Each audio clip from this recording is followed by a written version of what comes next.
Hey there, online students. It's Dr. Buer on Monday, October the 24th. I sometimes get my days messed up, but it is now the ninth week of classes. I hope that you are enjoying the fall. We are having a really rainy day.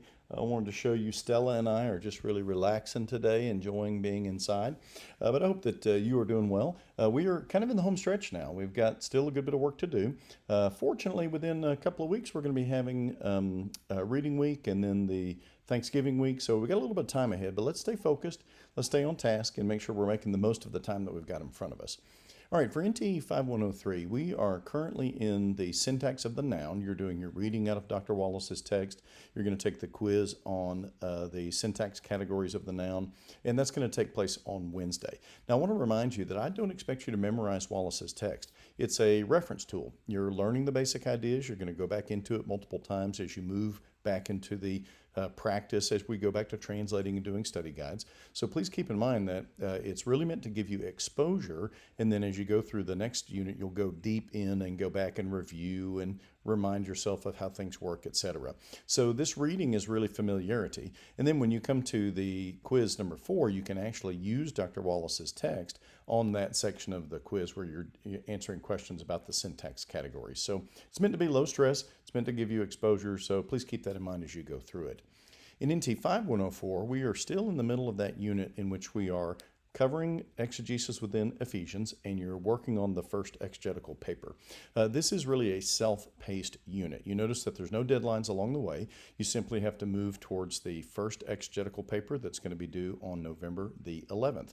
I would encourage you to work on something every day. If you have any questions about what's included, please go back and review the handout on the papers and the format and what's going to be included.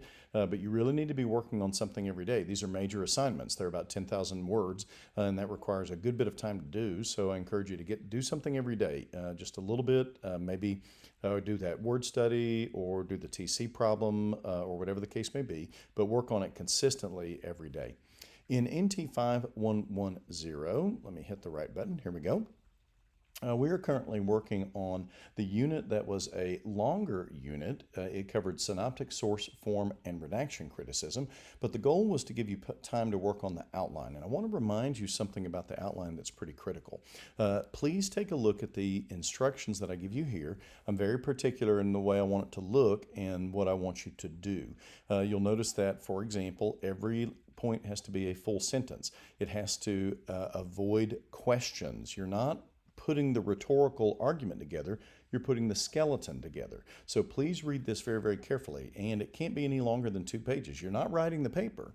You're actually just giving the skeleton of the argument, and properly done, you can even do this in 1 page. So please keep that in mind. It is an outline. It's not the paper. It's not meant to be a halfway step towards the paper. It's just a skeleton of the argument that you're going to then draft as you move into the actual paper. All right, well, that's what we've got going on this week. If you have any further questions, you can, of course, let me know. And I will look forward to working with you online this week. And Stella and I hope that you enjoy this wonderful fall weather. Take care. Bye-bye.